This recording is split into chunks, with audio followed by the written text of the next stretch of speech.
started.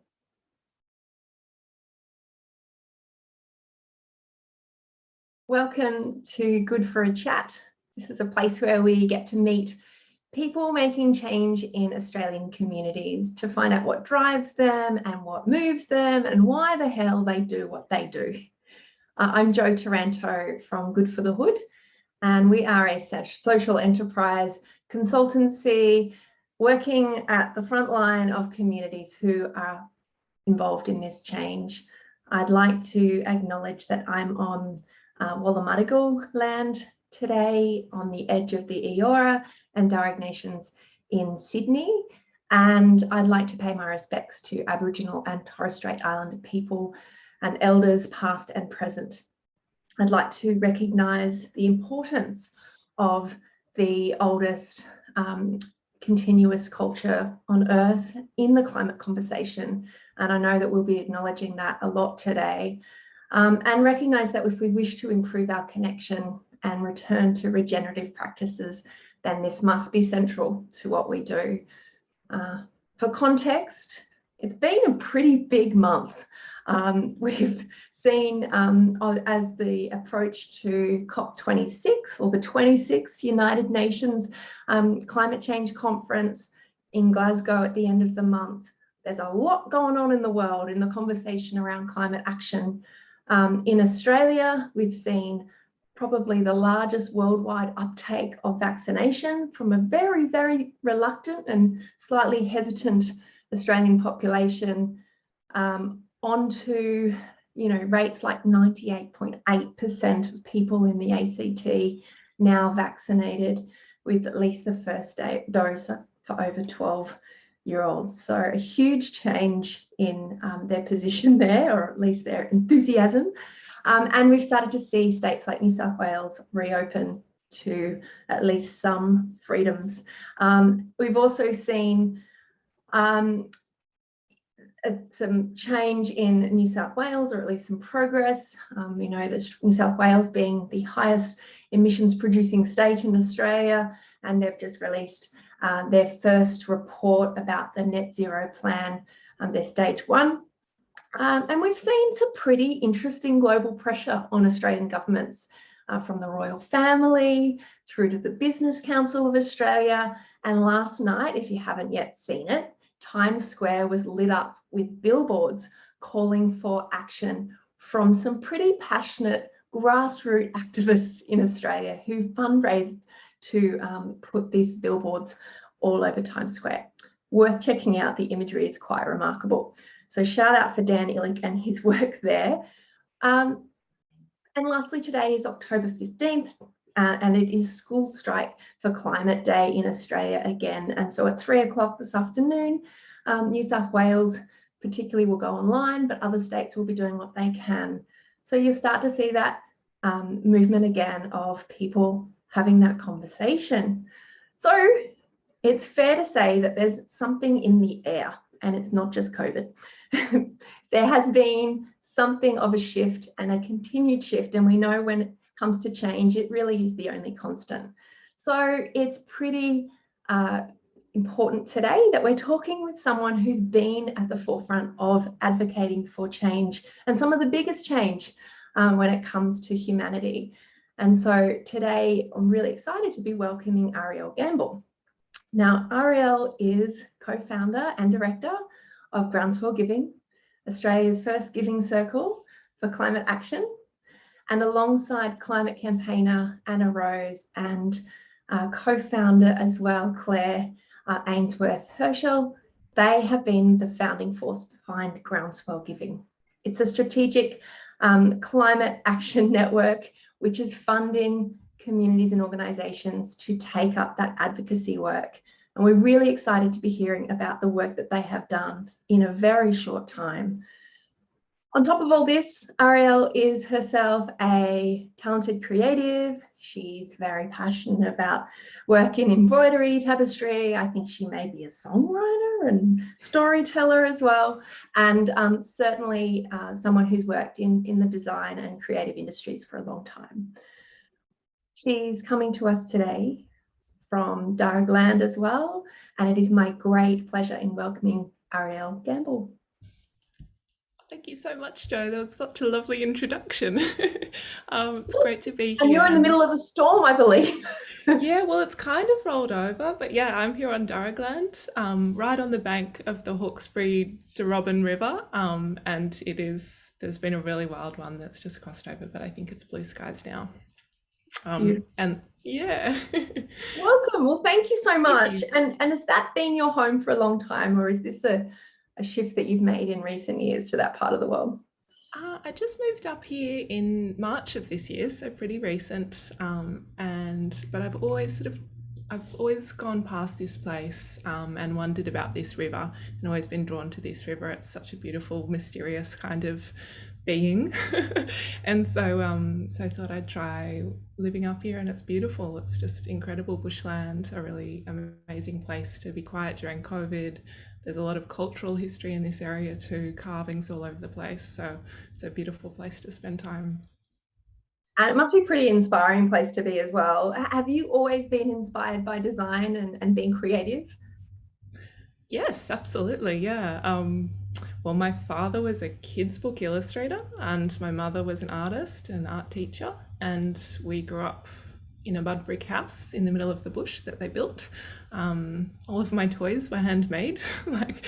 We sort of just grew up creating, and I think that has definitely carried through all of life. Just that joy of creating. Yeah. And so, how then did you find yourself with alongside Clare and Anna talking about this idea to create Groundswell? Yeah. Well, it was not a very direct journey into climate, to be honest. I worked for years as a book designer and then an art director. And I suppose as my skills in the creative industry grew, so did my interest in the way visual communication can spark change. I started a big art project, an art advocacy project around our horrible offshore detention system, and asked artists to respond to incidents of that and shine light on that. Like climate, offshore detention has been a story that we've known about for a long time. It's a problem that's worsened over time. It's a complex sort of problem, and people get to the point where they're a bit scared to ask questions and don't know how to step in. And so I met Anna and Claire through that project. Claire came on to support it. Anna gave us political advice. We ended up hosting an exhibition at the Labor Party's national conference, which was the first time they'd ever done that. And meeting these two women, I think that was in 2018. And the IPCC had put out their 1.5 degree report that year. And it became very real to me that we weren't on top of the climate crisis. Things were dire, and all of us sort of needed to pull up our sleeves and step in. And so I made quite a conscious choice to I guess I just asked Claire and Anna, can I get involved with what you're doing? They were running these really amazing trips to Heron Island Research Station on the Great Barrier Reef with the Climate Council, aimed at transforming the lives really of business and cultural leaders, pairing them up with scientists like Tim Flannery to educate them about the latest science, the latest solutions, and help them sort of activate their superpowers. But they could see that there was an opportunity to really share that with a much broader group of people. And there are so many people out there who are feeling alarmed about the climate crisis, understand the scale of it, understand the urgency of it, but are a bit stuck on where to begin or how to make the biggest impact. And the idea with Groundswell was to create a platform to help people get in and start making an impact, not just reducing your own carbon footprint, but what can we do collectively to make an impact at a political scale, which is where the gridlock around climate, I'd say, inaction is in this country. So can you tell us what the Groundswell Giving model is and how it really works for those who haven't maybe been involved before? Sure, it's pretty simple. You join as a member, you pitch in $20 a week, you can put in $1,000 a year all at once, or you can put in even more. Some people make a lifetime donation of $10,000, and we have that offering because this is the critical decade to tackle the climate crisis. If we don't get to the targets we need in this decade, it will be too late. Every dollar that we spend now is going to have a dramatically outsized impact. So it's really just throwing everything at it while we can, while we still have this opportunity. And yeah, so members put in $20 a week, $1,000 a year. We pool this money and then we make grants to strategic, high impact advocacy organisations who are tackling the climate crisis. So that can be First Nations leaders, that can be groups of farmers who have amazing influence over the National Party. It can be doctors mobilising the health sector. It's grassroots groups we're looking to fund. Who can wield impact at a national political level. I know for the last couple of years, Good for the Hood's been really proud to be a member, because it's felt like we've enabled us to step into a space where our impact has been amplified by all these other wonderful members as well. And it certainly has been a really exciting time to just see some of these projects. And I'm hopefully going to put you on the spot to talk about maybe some of the work that's been enabled by the grants and by funding these groups. How hard is it for groups like the ones who apply for Groundswell grants to get funding normally? Really hard, actually. So right now in Australia, environmental and climate advocacy receives less than 0.5% of all charitable giving and less than 2.5% of all philanthropic giving. So when you look at the scale of the climate crisis and consider the way it intersects and exacerbates every existing inequity in the world, it's woefully underfunded. But that figure takes into account conservation and restoration. So at this point in the climate crisis, no matter how many trees we plant, we're not going to be able to reduce emissions to a level that will keep our future safe unless we basically stop emitting fossil fuels in the next 5-10 years. Unless we stop basically pouring petrol on the flames, it doesn't matter how much restoration we do, we will have so much carbon in the atmosphere that we'll never be able to get it back to safe levels. So that sort of 1.5 and now 2 degree tipping point will set off chains which we won't recover from. So it's really important that we stop emitting carbon, that we stop producing carbon emissions. Fossil fuels globally account for the majority of carbon emissions, so 73% globally are attributed to fossil fuels. Australia is the world's largest exporter of gas, the world's largest exporter of coal, and the second largest exporter of gas. And so we actually do have a really big role to play. So Groundswell's mission is on funding advocacy as opposed from restoration or conservation to stop fossil fuels being emitted in the first place. And we do that while applying a lens of climate justice. So taking into account First Nations communities on the front lines, coal-dependent communities on the front lines, and prioritising their support in a just transition. It's traditionally been harder for those groups doing that advocacy work to get funding, because when you plant a seed, you can see a tree, whereas political advocacy, it's a bit more elusive, and you need to fund a movement, essentially. There's no one silver bullet to, getting rid of fossil fuel influence in Australian politics. It's going to take a diverse, people-powered movement that are also well-resourced so that they can have that sort of greater impact. And that's our model. We fund all sorts of work that, changes the story, shifts the politics, moves the money, and builds a really strong movement of people. And these organisations that apply for funding, they're all just led by the most brilliant people. They have the most incredible strategies, and this, you've been part of the voting rounds that members get to vote for who wins our grant winners. I mean, it breaks my heart every round that people have to go underfunded, because each one of them together are just so powerful. But it's been really hard traditionally for them to seek funding, and they aren't seeking lots. Like, these organisations are largely volunteer based, they run on the smell of oily rags, but they're doing super strategic work which collectively will make an impact. So yeah, it's very exciting to be able to fund them. But gosh, like I just want to to see us growing and growing and growing, because a lot more needs to be funded very quickly. So some of the diversity in the groups, and I think you've had over 13 different groups supported now. You're getting a 17 lot. now. 17. I've just missed around. Yeah. Yeah, 17 yeah. rounds, 4 grant winners. We're all winners, but 4 grants given 4 times a year. Yeah, Generally. well, this, I mean, as our membership grows, so too do the grants on offer. So at the beginning of the year, we did 1 grant round where we gave 2 grants of $40,000, and then because we had a big wave of new members joining, we were able to double that, and so now we're able to deliver 4 grants of $40,000 at each grant round, and our what our strategy is to spend down to zero. So we're not keeping any money in the bank.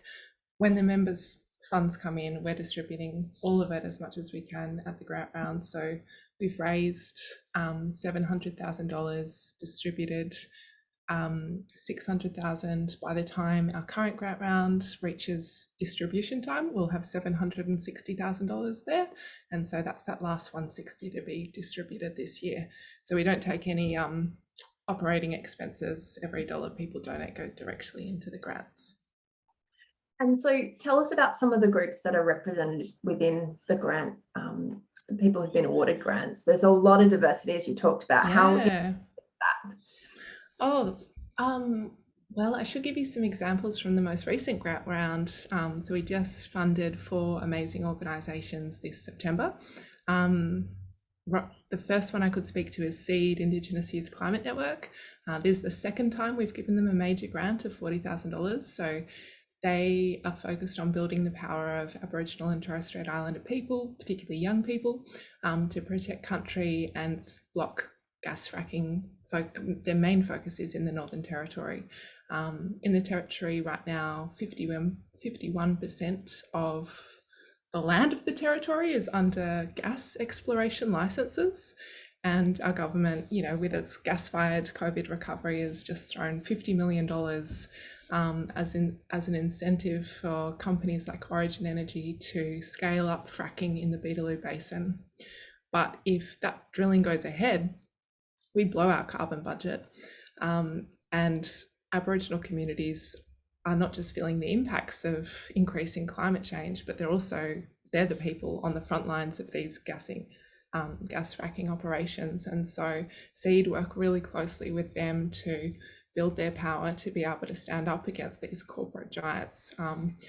Right now, SEED are doing an amazing campaign because Origin Energy has its AGM next week, and they have been mobilising thousands of people all across the country to raise their voices and just demonstrate the huge community opposition to these dangerous plans. They did a really cool action yesterday, which I was just laughed out loud when I saw it, where they jammed they called on their people all around the country to jam the calendar of Origin's CEO, Frank Calabria. So they're just putting calendar invites, which were all "don't frack the NT." So just really kind of creative tactics like that, and they'll be mobilising up, basically building pressure on shareholders, building pressure on all the Origin Energy stakeholders to realise there is no future in climate pollution. So they're exciting. Environmental If something's justice. going to irritate someone, it's a blocked calendar. I mean, to be honest, get them where so it good. Yeah. It's so good. And they're not going away. Like they've been leading this fight against Origin for a while, and the more support, the more resources they have, the louder this campaign is going to get. It's super inspiring.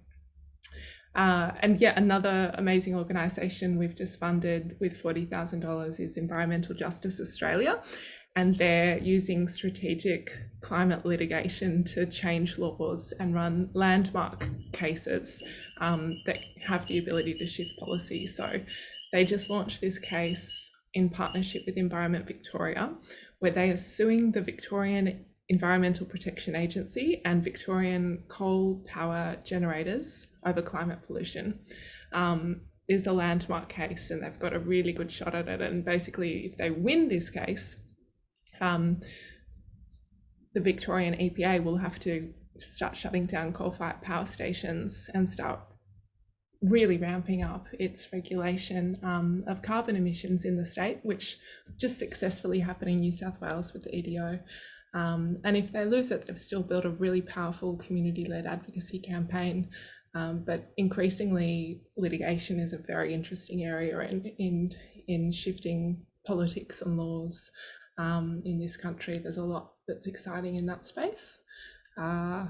And Farmers for Climate Action, they're another amazing group that we funded recently, well, actually a little while ago in November of 2020 with a $40,000 grant, but they are just going so strong at the moment with lobbying around the national parties and putting net zero target on the table and educating people within that party about why and how you can have a net zero future with an agricultural sector. There's a lot of ignorance out there, and people listen to people within their communities. So they're showing that party, who's meant to represent farmers, that farmers want a net zero future. And more than that, they want strong emissions reductions by 2030. Net zero is very distant. Net zero 2050 is too distant, but it's a starting point. And so they're doing exciting work as well. There's just so much. There's so much, and it always excites me, and I think that's one nice part about being a member as well, is that you do get to see the breadth of of work that's being done by some very diverse organisations, doctors and island nations and First Nations people and lawyers and parents and whatever groups and I guess that's what it takes. Would you agree that it takes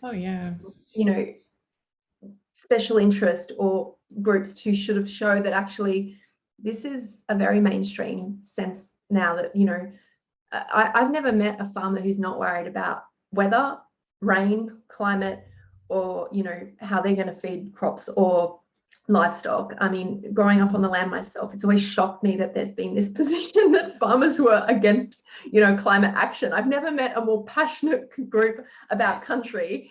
And so I think it's really, like you said, shifting that perception that actually that people don't care about this. So how important do you think it is as a member to participate in something to give you feeling of power? I mean, I know a lot of people feel powerless and quite anxious. Do you think that doing something like Groundswell has given you an opportunity to feel powerful, but also other people to be part of a collective impact? Oh gosh, yeah. Absolutely. Like on a personal level, I'm a founder, but I'm also a member. I donate every week, and I put my spare money in there as well, because I know that we do have that collective impact that's far greater than where my $20 a week might go, up to sort of more, individual action. So I feel and I see that collective impact. It's just amazing that we've been able to fund so much really strategic work and then kind of grow with those stories of those organizations, see what they're up to. And I mean, as the manager, day-to-day manager of Groundswell, talking to people who want to step in but don't know how, when people join, there's just it's just so lovely. People are joining for the most amazing reasons and the most human reasons. You want a safe future for your kids. You want to keep the planet that sustained you sustained. It's just the deepest of intentions and the realest of intentions. And also, I think, in a community, we just have so much power and you don't feel alone. I think sometimes with the climate crisis, I definitely felt isolated and alone when I wasn't part of a community. You worry about it, and sometimes with the Murdoch media and there's been a lot of cognitive dissonance in the news where, like, for example, our country's on fire and our PM isn't worried about climate change. So in moments like that, just having that collective sense to go, this isn't right, this isn't okay, but the people who are blocking action are rich, but there's only a few of them. Whereas there's a huge amount of people. I mean, most Australians want to see climate action. They want to see a safe future. There's so many of us now. It's not a small little niche movement. It's a huge worldwide growing movement every day, and it's built on care for country, care for our planet, care for each other, not on greed. It's a circle, and yeah, that's very, very empowering and very inspiring. And what's next then for Groundswell? I've just asked if anyone's got a question that they want to ask. Maybe it's about how to establish, a community giving network yourself, because you want to help, we see this sort of rise of little micro grants and things. A lot of communities are seeing that that's a really powerful way to have collective impact. But if you've got a question for Arielle, now's your chance to either put it in the chat or put your hand up and we can ask Arielle directly. I guess I'm interested to know what's next for Groundswell. You've done a lot in a pretty tumultuous couple of years. Do you think momentum will just continue to grow? What's your, ambitious targets for the next little while? We definitely are growing more every week. More members are joining every week, which is really exciting. And when there are sort of big moments like the release of the IPCC and coming up with COP26, so the UN climate talks in November, it's going to be a really big moment, and a lot of people sort of have that, I guess, trigger moment of, okay, I need to step up to the table. What can I do? So we are gearing up to run a fundraising campaign. We want to, we've raised $700,000 so far. We want to take that up to $1 million by the end of the year and get all of those funds out the door, particularly in the lead up to the next federal election. So we are looking at hopefully resuming in-person events, but also our community is all around the country. So doing a lot of storytelling in the digital space.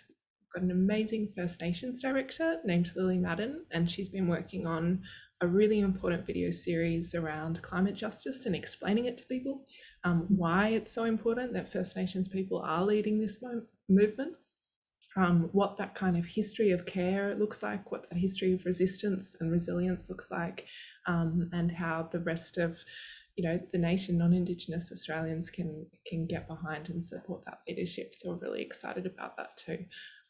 But yeah, we want to grow in line with the scale of the crisis, and fund as much of the brilliant work that we see as we can. Brilliant. And obviously, donations are tax deductible, and they're going to organisations with DGR status. And, as you said, it's very rare to be able to fund 100% directly to an organisation. Yeah. It's certainly an amazing model. Would you have any advice for any organisation that's putting in for an application? Is there something that members really like to see or hear about? How to craft a really compelling application? Sure. I mean, we look at we have a sort of an evaluative framework, and so we look at different things, like we want a really strong theory of change. So if I do this, then this outcome will happen. So it's not like, I have 5 friends round to dinner and whoop, we've done it, we've solved the climate crisis. You want to see like a really strong cause and effect. We look really closely at the strategic or political opportunities. So this might be a great project, but why will this capitalize on this moment in this political situation? Because as we know, like politics, social, life can turn on the flip of a coin. So why is this organisation best placed to do this work right now? And I think another thing we just look at the sort of robustness of the project and the people behind it, the relationships that you hold, that it is work embedded within the community. So it's community-led work. So it's not outsiders coming in and telling a group of farmers, you can do this. It's farmers leading that work to mobilise their own communities and lobby their own MPs. So that's a really important one as well. but I'd just say get in touch and have a chat.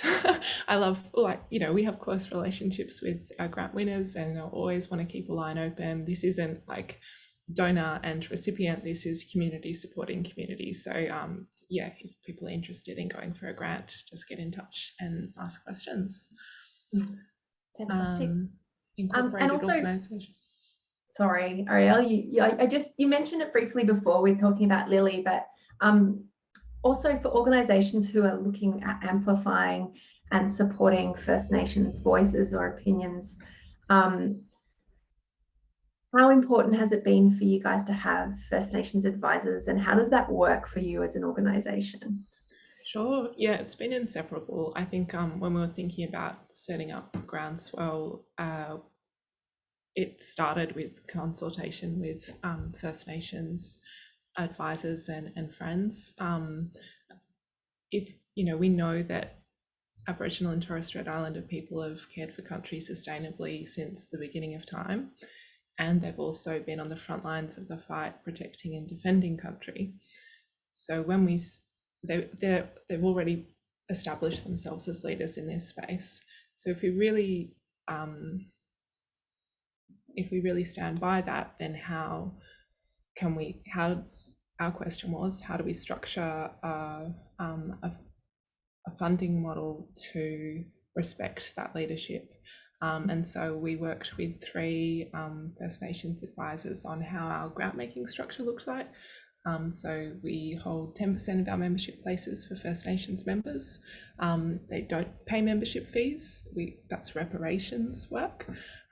We pay for the time of our First Nations members to sit on the rotating shortlisting committees that narrows down the large pool of applications to a selection for all members to vote upon. And on an ongoing basis, we prioritise First Nations education in the communications that we do, because we accept that there's a learning journey that people need to go through to understand why these voices need to sit at the forefront. And so Lily Madden, who's our First Nations Director from the start, has been advising us along with her family. She's the granddaughter of Charles Perkins, who was an amazing Aboriginal activist who led the Freedom Rides. And so she comes from the most incredible family who've just been a backbone of support for Groundswell the whole way through. And it's a case where we've been learning as we go and adapting as we go too. But I think climate, and there is no climate justice without First Nations justice. So just developing, strengthening relationships with First Nations leaders, listening well, and being being led by all the elders who've come before us. Yeah. We've had a question from Matt around eligibility for grants and whether incorporated associations are eligible to apply, or if you have to be a not-for-profit with DGR status. Your incorporated organisations are fine to apply. We don't fund for-profit work, so only not-for-profit work. You just need to have an arrangement to be able to receive DGR funding. Great. Yeah. It's like Matt's going, I wonder what. Feel free to reach out and get in touch with more questions, Matt. That's amazing work. I think that would be a possibility. If anyone's got any other questions, now's your chance. Direct to Arielle, although she is obviously, you can reach out through Groundswell Giving's website and have a chat with Arielle. I think the rain's about to arrive here too now. Oh, really? Oh, wow. But I was really interested in, hearing from you, Arielle, how optimistic you feel about, which always seems like maybe a slightly redundant question because it's a feeling, not a fact. But I think it's important to acknowledge the emotions in the work that we do. And so how do you feel now in terms of globally, the movement for climate action and climate justice?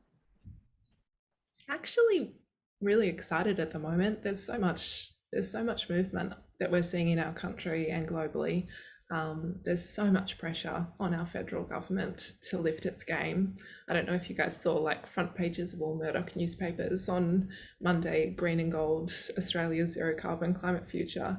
Now, I could, be as cynical as you want about the greenwashing going on there. They're still massively pushing the Overton window of what's acceptable, and the fact that we need a zero carbon future. That message is going out to people all around the country. So I think that's exciting. I think, and that's built on the background of a lot of advocacy, a lot of lobbying, a lot of pressure from industry, and all of that sort of thing. And that pressure has to stay on to make sure that, commitments, any kind of commitments, are upheld and strengthened. So I think it's a really exciting moment. And I also think it's really exciting that so many more people are joining the movement and rolling up their sleeves and getting involved and feeling empowered by getting involved. Yeah, I think, the reality of the science is that we are not on track yet at all. So it needs to be measured with, grounding in the reality of the urgency and the scale of this crisis that we're facing. But I think, and this is something that we really, really hold on to with Groundswell. Hope is not a feeling, it's an action. It's a daily commitment to show up and keep strengthening those targets, keep strengthening that work, and we're just stronger together, aren't we? So yeah, I do feel hopeful. I am hopeful. Yeah, wonderful. Well, thank you so much, Arielle. It's been amazing to talk to you and to hear about Groundswell. And look, Groundswell Giving really has embodied the mantra that if we want change, we need to fund it. So if you are feeling inspired and feeling like you have the capacity to support the work that Groundswell Giving are doing, or you want to know more about being a grant applicant, or just learning about the amazing work that Groundswell Giving are doing around First Nations voices, then check them out. And it has been an absolute pleasure to talk with you today, Arielle, and we look forward to seeing you hit that $1 million mark and beyond this year. So thank you so much, Jo. Wonderful. Thanks, everyone.